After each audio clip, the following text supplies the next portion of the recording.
أعوذ بالله من الشيطان الرجيم.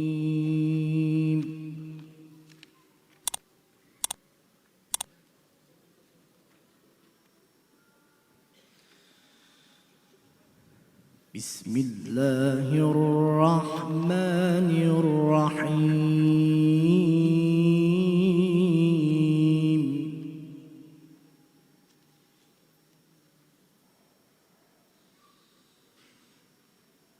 يا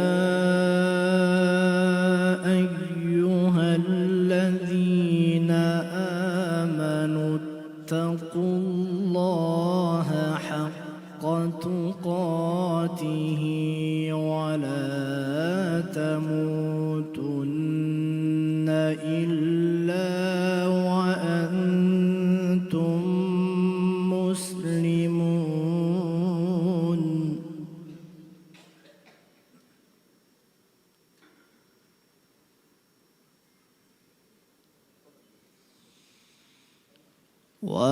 واعتصموا بحبل الله جميعا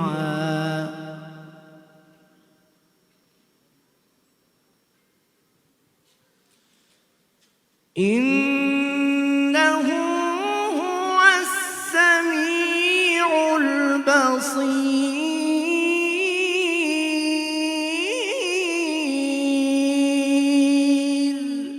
صدق الله العظيم. الفاتحة.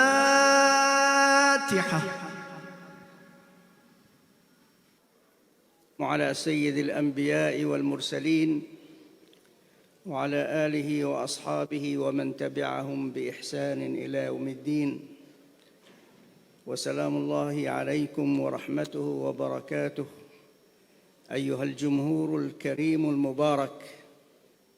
وأبدأ هذه الكلمة بالتقديم بالسلام والتحية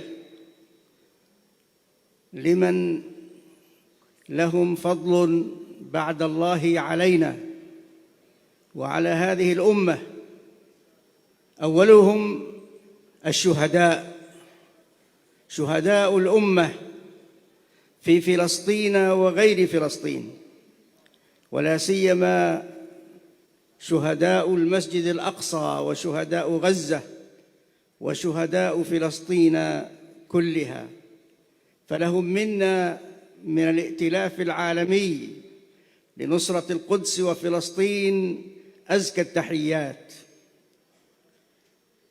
ونحيي أيها الإخوة باسمكم المرابطين والمرابطات في المسجد الأقصى المبارك، هؤلاء الذين أشعلوا أنوار الأقصى بدمائهم وجهودهم، بارك الله فيهم.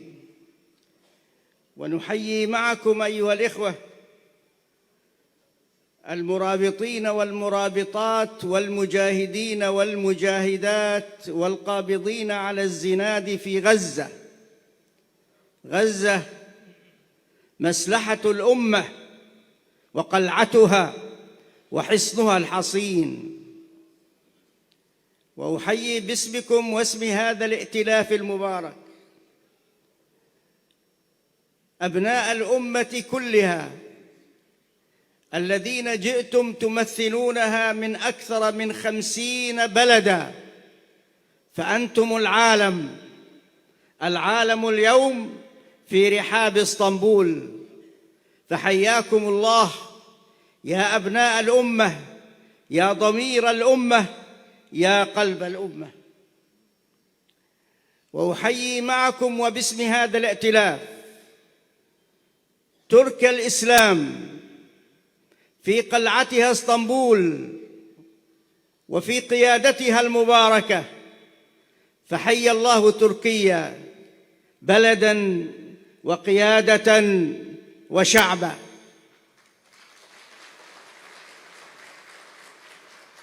وأحيي باسمكم أيها الإخوة وباسم ائتلافكم هذا المقاومين للتطبيع، وعلى رأسهم الرئيس التونسي قيس سعيد،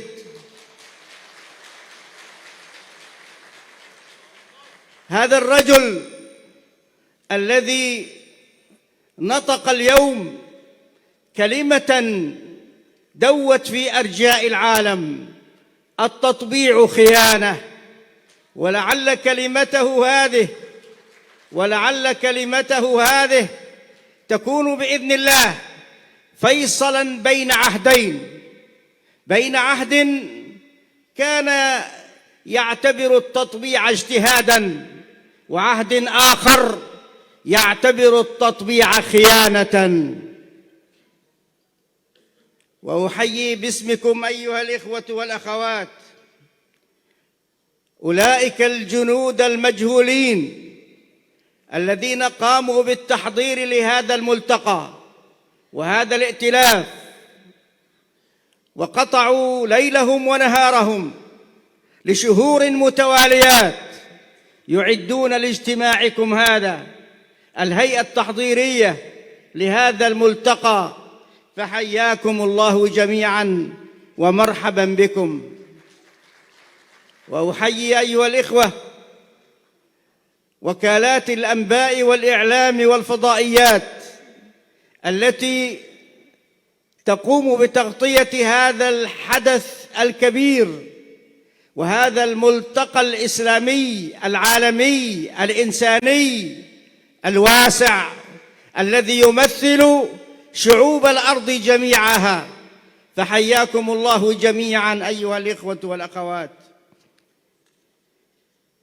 إن اجتماعكم هذا أيها الإخوة يمثل جزءا من حديث نبوي يقول فيه النبي صلى الله عليه وسلم فيما أخرجه الإمام مسلم عن ثوبان رضي الله عنه: إن الله زوى لي الأرض فرأيت مشارقها ومغاربها، وإن أمتي سيبلغ ملكها ما زوي لي منها.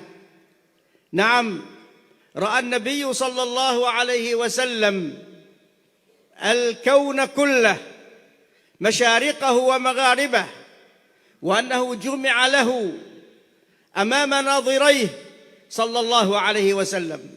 وهو الكون اليوم يجمع لنا ليس فقط أمام ناظرينا، ولكنه يجمع لنا في مكان واحد في بلد واحد.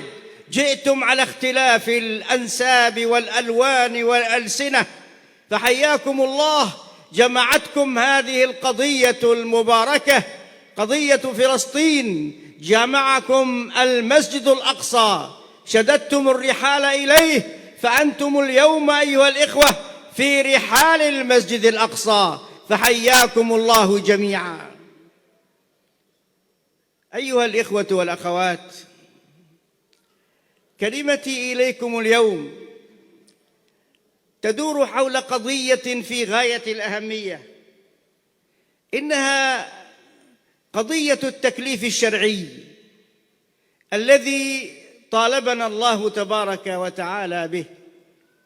فالأمة أيها الإخوة أمام نوعين من التكليف: أمام فروض الأعيان من الصلاة والصيام والزكاة والحج، وأمام فروض الأمة أو فروض الكفايات، يسميها بعض الناس فرض كفاية، وأنا أقول إنها فروض الأمة. قد تقوم الأمة بفروض الأعيان، وها هي في أكثر من 100 عام تؤدي الصلوات والزكوات، وتصوم الرمضان والرمضانات، وتحج إلى البيت وتعتمر. ولكن أين الأمة اليوم؟ الأمة ضائعة، الأمة مضيعة. ما الذي ضيعها وأضاعها؟ الذي ضيعها تفريطها بفروض الأمة، تفريطها بفروضها. أيها الإخوة، إن فروض الأمة هي الفروض المسؤولة عن كل شيء يتعلق بمجد الأمة وعزتها ودورها وكرامتها وشأنها العظيم ومستقبلها.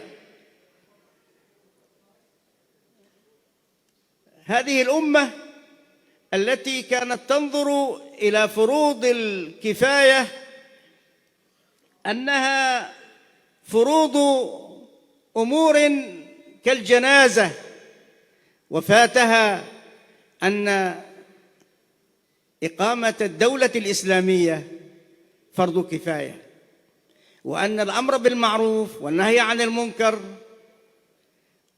فروض كفاية، وأن استنقاذ الأرض المحتلة فرض كفاية، وأن الدفاع عن بيت المقدس فرض كفاية، وأن مقاومة التطبيع فرض كفاية، وأن إعانة وإغاثة الملهوفين والجائعين والمحاصرين على أرض فلسطين من فروض الكفاية.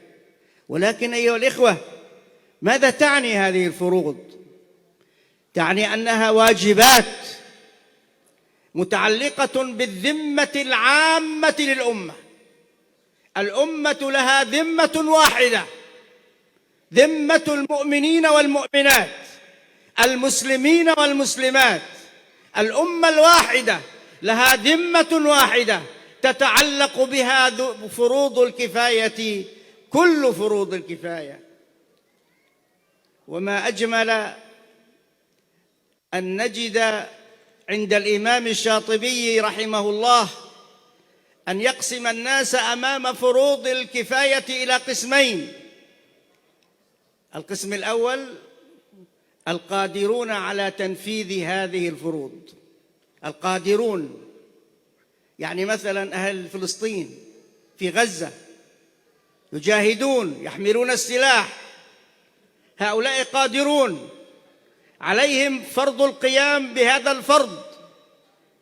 والقسم الثاني أيها الإخوة غير القادرين، أمثالنا إحنا غير قادرين، لكن على غير القادرين فرض أن يعينوا القادرين. وهكذا فالأمة بين فريقين، فريق قادر وفريق غير قادر. القادر ينفذ، وغير القادر يعين القادر، يعين القادر. كل واحد منا الآن في ذمته فرض إعانة القادرين أينما كان هؤلاء القادرون، لا نتركهم وحدهم وإنما نعينهم. ولذلك أيها الإخوة جاء هذا الائتلاف من باب إعانة القادرين من غير القادرين، وبذلك نصبح جميعا قادرين بإذن الله. وبذلك تقوم الأمة مرة ثانية عندما تعي دورها وتدرك معنى فروض الكفاية التي جعلها الله تبارك وتعالى مناط قوة الأمة ومجدها وعزها بإذن الله. حياكم الله أيها الإخوة والأخوات، ونفع بكم ونصركم وجعلكم بإذن الله عونا للقادرين من أبناء هذه الأمة على تحقيق مجدها واستعادة كرامتها وأرضها ومقدساتها وبيت مقدسها. وجعلكم الله تبارك وتعالى أئمة تهدون بالخير وبه تدعون. سلام الله عليكم ورحمته وبركاته، وشكرا لكم جميعا، والحمد لله رب العالمين. بسم الله الرحمن الرحيم. الحمد لله رب العالمين، والصلاة والسلام على المبعوث رحمة للعالمين سيدنا محمد وعلى آله وصحبه أجمعين. من أرض فلسطين المباركة، من بيت المقدس وأكناف بيت المقدس، من أرض غزة العزة، تحية لهذا المؤتمر الجامع الذي ينعقد من أجل فلسطين ومن أجل القدس. تحية للائتلاف العالمي لنصرة فلسطين والقدس، تحية لتركيا واسطنبول التي تحتضن هذا المؤتمر في هذا التوقيت الدقيق والحساس. تحية لكم جميعا أيها الإخوة والأخوات، بأسمائكم، بقاماتكم، بمكانتكم، ولما تمثلونه من بلدانكم العزيزة العظيمة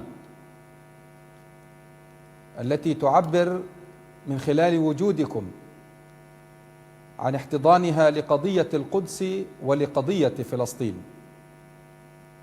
وإنني إذ أعبر عن عظيم الشكر والتقدير لكم جميعا ولكل من يقف إلى جانب قدسنا وأقصانا وإلى جانب شعبنا الفلسطيني المرابط داخل فلسطين وعلى حدود الوطن، لأدعو الله سبحانه وتعالى أن يوفق المجتمعين في هذا المؤتمر لكل خير ولاتخاذ القرارات والخطوات الضرورية واللازمة هذه المرحلة التي تعتبر الأكثر خطورة على قضيتنا وعلى القدس بمقدساتها الإسلامية والمسيحية.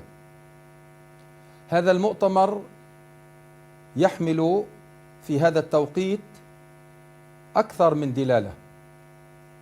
الأولى بأن القدس تمثل رمز وحدة هذه الأمة بكل أطيافها، بكل أعراقها، بكل مذاهبها، كيف لا وهي القبلة الأولى ومصرى رسول الله صلى الله عليه وسلم ومعراجه إلى السماوات العلى. القدس إذن موحدة لهذه الأمة كانت عبر التاريخ وما زالت. ثم دلالة هذا المؤتمر بهذا الجمع الكبير والغفير والعظيم من داخل فلسطين ومن مختلف بلداننا العربية والإسلامية تأكيد على أن القدس هي رمز القضية الفلسطينية، هي جوهر الصراع مع المشروع الصهيوني. لا فلسطين بدون القدس، ومن هنا فإنها كانت وما زالت تحتل الأولوية القصوى في مقاومتنا كشعب وفي اهتمامنا كأمة. وأما الدلالة الثالثة لهذا المؤتمر فهو تأكيد على أن انشغال الشعوب والأمة بهمومها الخاصة وبقضاياها القطرية وبملفاتها المهمة ولكل بلد ولكل شعب من شعوب الأمة ما يشغله في هذه المرحلة. لكن هذا المؤتمر يؤكد على أن قضية فلسطين تظل هي القضية المركزية المحورية لهذه الأمة. يمكن أن يختلف الناس فيما بينهم في بعض القضايا، في بعض الملفات والأجندات الخاصة، ولكنهم يتوحدون حول القدس وحول قضية فلسطين المباركة. من هنا أيها الإخوة الكرام يكتسب هذا المؤتمر أهميته، وهو يحمل عنوان التحدي والصمود في وجه التطبيع وفي وجه صفقة القرن. ونحن إذ نشير إلى ذلك فإنني أوضح بعض القضايا المتعلقة بهذا الموضوع.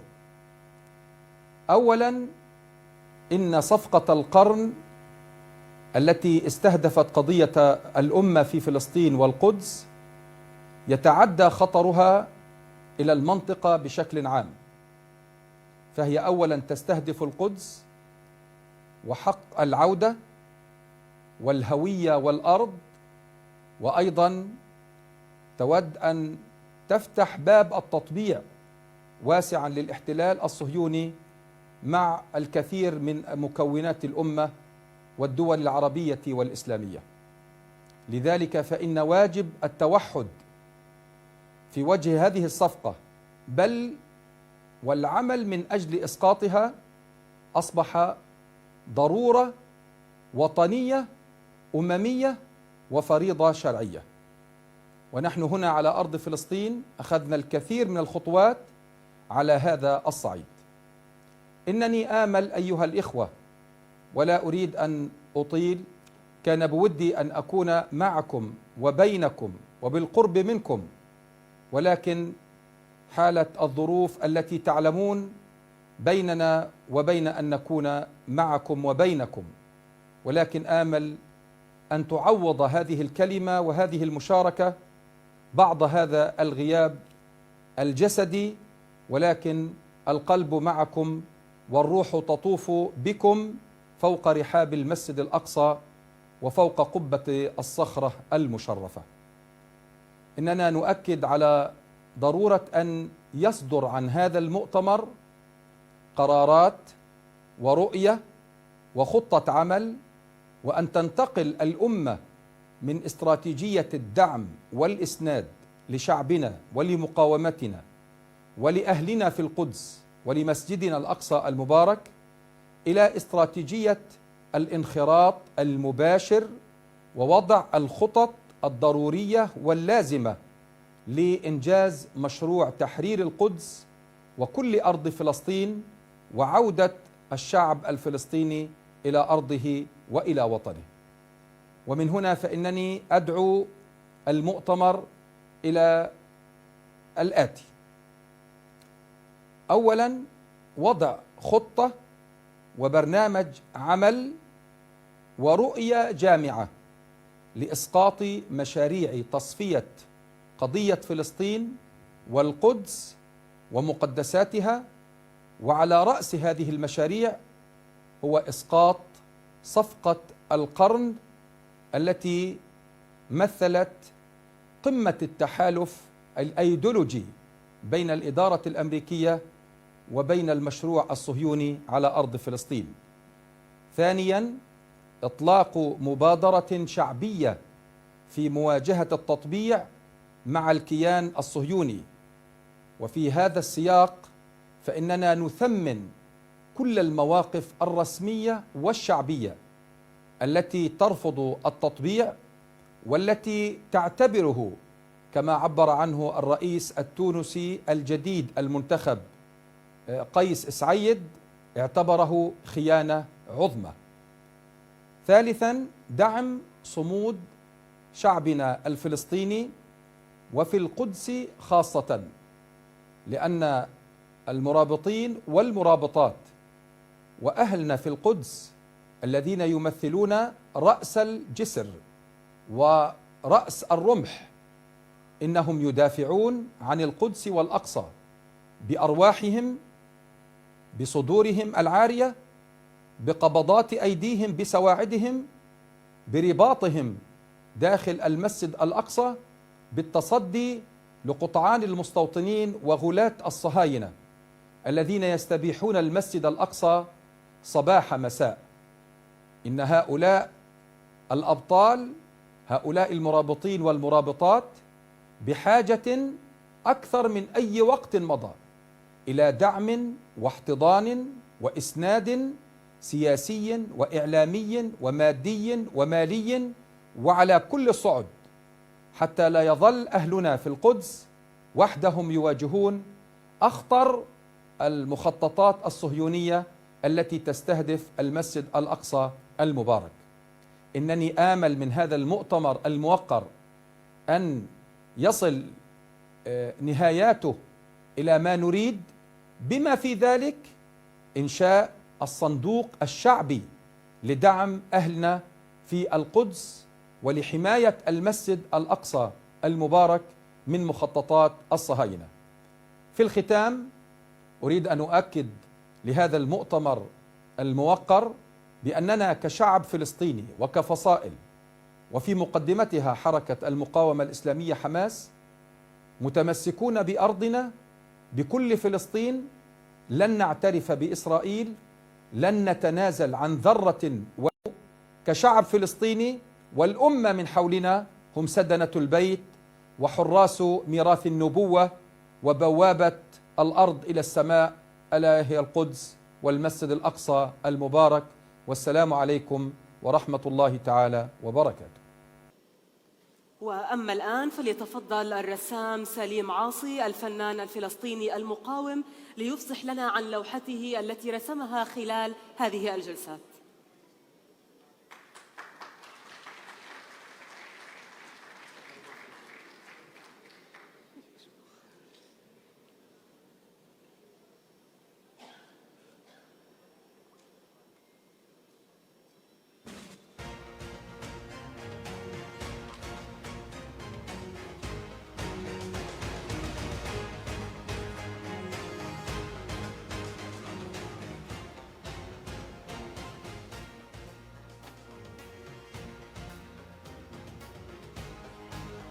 السلام عليكم.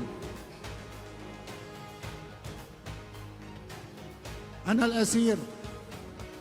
هذه حياة الأسير. كيف للأسير أن يبدع، كيف للأسير أن يعيش، كيف للأسير أن يحيا بكرامة بين ذويه وأمه وأبيه. قد تتفاجؤون أن هذه اللوحة ليست مفهومة، بل هي حياة الأسير، بائسة، ظالمة، قاتمة، مظلمة. هذه حياة الأسير،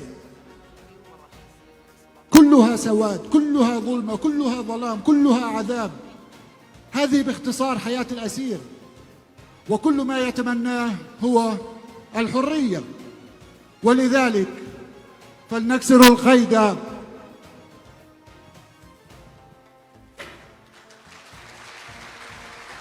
ونخلع الثوب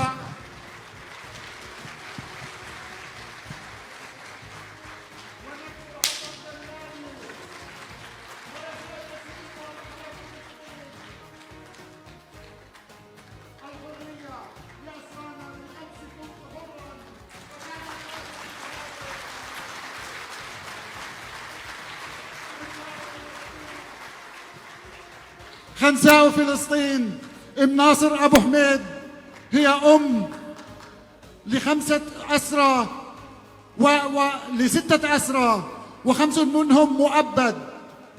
هي ام لشهيد بيتها هدم 5 مرات، آخر مرة كان في الأسبوع الماضي.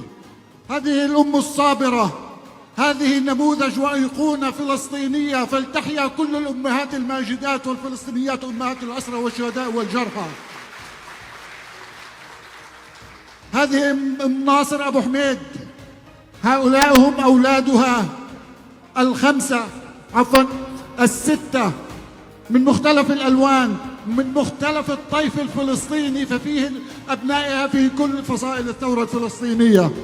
وهذا ابنها الشهيد، إلى لقاء ربه. فلتنعم بالحرية وليأتي حمام السلام في المفتاح والفرج إلى كل أمهاتنا محررين أقصانا. وبارك الله بكم. شكرا لكم. Geçtiğimiz günlerde rahmeti Rahman'a uğurladığımız Kudüs şairimiz Nuri Pakdil'i buradan rahmetle anarken onun Kudüs'le ilgili güzel bir şiirini paylaşmak istiyorum. Tur Dağı'nı yaşa ki nerede bilesin Kudüs. Ben Kudüs'ü kol saati gibi taşıyorum. Ayarlanmadan Kudüs'e boşuna vakit geçirirsin. Buz tutar gözlerin, görmez olur. Gel anne ol. Çünkü anne bir çocuktan bir Kudüs yapar. Adam baba olunca içinde bir Kudüs canlanır. Yürü be kardeşim, ayaklarına bir Kudüs gücü gelsin. Allah rahmet eylesin. Tabii Kudüs hepimizin ortak vatanı. Sınırlarımızın içerisinde şu anda olmasa da yüreğimizin merkezinde bulunan hepimizin vatanı. İslam dünyasında bulunan bütün kardeşlerimizin ortak acısı. Toplantımızın ismi işgalciyle birlikte yaşamak ve 100 yılın anlaşmasına hep birlikte, karşı hep birlikte. Baştan şunu ifade edelim, işgalliyle birlikte yaşamak, akreple, yılanla birlikte çuvala girmek gibidir. İşgalliyle birlikte yaşamak mümkün değildir. İnsan onuruna, izzetine, şerefine, inancına, ilkesine, prensibine aykırı bir şeydir. İnsanı insan yapan bütün değerlere zıt bir şeydir. Düşünün, eviniz işgal edilmiş, evinizin işgalini kabulleniyorsunuz. Böyle bir şey mümkün müdür? Mümkün değildir.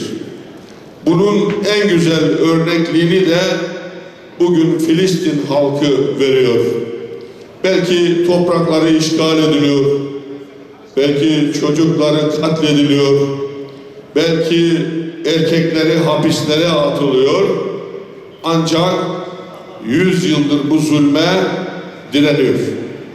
İşgalci olabilirsiniz, güçlü olabilirsiniz, ancak haklı olmak başka bir şeydir. Yüreğinde insanlık, vicdanı ve davası taşıyan bütün kardeşlerimizi yanımızda ve bizlere destek olmaya davet ediyoruz. Kudüs'ün güvenliğiyle İstanbul'un güvenliğini birbirinden ayırmıyoruz. Türkiye'nin güvenliği tehdit ve tehlikeye girerse biz inanıyor ve biliyoruz ki Filistin davası çok büyük bir mevziyi kaybeder. Bunun bilincindeyiz ve şuurundayız. Dünyanın her neresinden olursa olsun Filistin halkının feryadına kulak kabartan, onların feryadının sözcüsü olan ve onlarla dayanışma ve destek içinde olan her kardeşimiz hangi inançtan olursa olsun mukaddes bir iş yapıyor bize göre. Ancak bugün Batı dünyasının çifte standart içinde olduğunu da görüyoruz.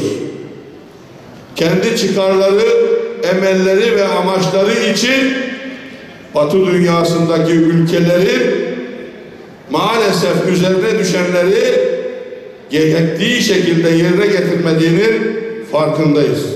Müslüman halkların zaten Kudüs'e acısını paylaşma konusunda herhangi bir eksiği yok. Dünyanın neresinden bir Müslüman kardeşimizle konuşsanız Kudüs'ü kendi davası bilir. Ancak Batı dünyasının meseleye siyasi çıkar hesapları bağlamında bakmalarından hüzün duyuyoruz ve bu konuda batılı parlamenter kardeşlerimize daha çok iş yapmak gerektiklerine inanıyoruz. إن المسلمين اليوم ليسوا عبدا كما كانوا منذ سنوات وإنما نحن جميعا مصر شعبها الكبير وإمكانياتها الضخمة ورجالها الأفزاز ونساؤها القادرات على العطاء. مصر والعرب والمسلمين أقول وبكل ثقة في هؤلاء جميعا لن يتركوا غزة وحدها. فخامة الرئيس الشهيد محمد مرسي يستلم التكريم عن الشهيد الرئيس محمد مرسي الدكتور محمود حسين الأمين العام لجماعة الإخوان المسلمين.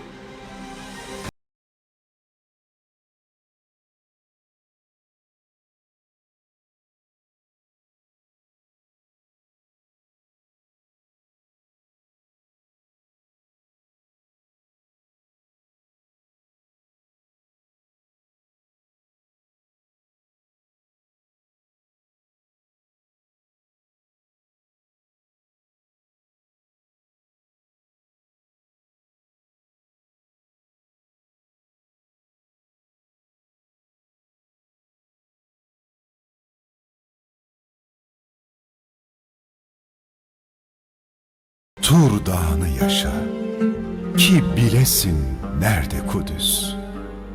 Ben Kudüs'ü kol saati gibi taşıyorum. Ayarlanmadan Kudüs'e boşuna vakit geçirirsin. Buz tutar, gözün görmez olur.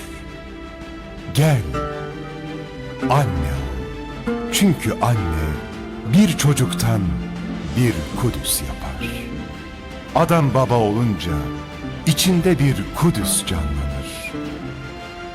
Yürü kardeşim, ayaklarına bir Kudüs gücü gelsin. الأديب والشاعر التركي نوري باكديل الملقب بشاعر القدس وقد توفاه الله قبل فترة وجيزة كان يقول لتجعلوا القدس كساعة في يدكم. يستلم التكريم عنه رفيق دربه نجيب أفلجة.